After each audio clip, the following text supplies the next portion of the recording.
তো বন্ধুরা, সকাল সকাল ট্রেনে হাসনাবাদ লোকালে আমরা বেরিয়ে গেছিলাম। আজকে যাচ্ছিলাম গাড়ি কিনতে।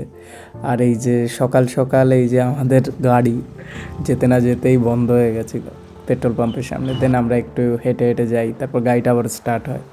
দেন আমি, আমার দুটো বন্ধু আর আমার মা, চারজনে যাই গাড়ি কিনতে।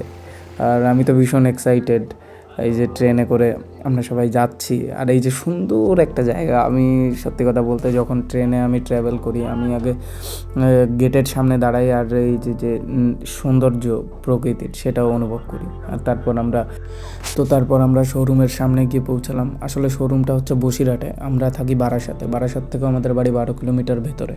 তো আমরা বারাসাত থেকে বসিরহাট গেছিলাম ট্রেনে ট্রাভেল করে গাড়িটা কিনতে। সত্যি দাদাদের ব্যবহারটা আবার খুবই ভালো। আমি যতগুলো শোরুম মোটামুটি দেখেছি, সত্যিই দাদাদের ব্যবহার, কথাবার্তা সবই সত্যিই ভালো।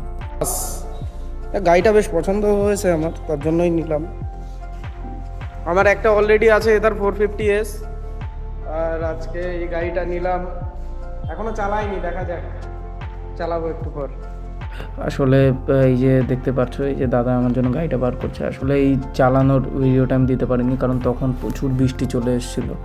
আর তার জন্য আমরা বাড়িতে চলে এসেছিলাম। Thank you.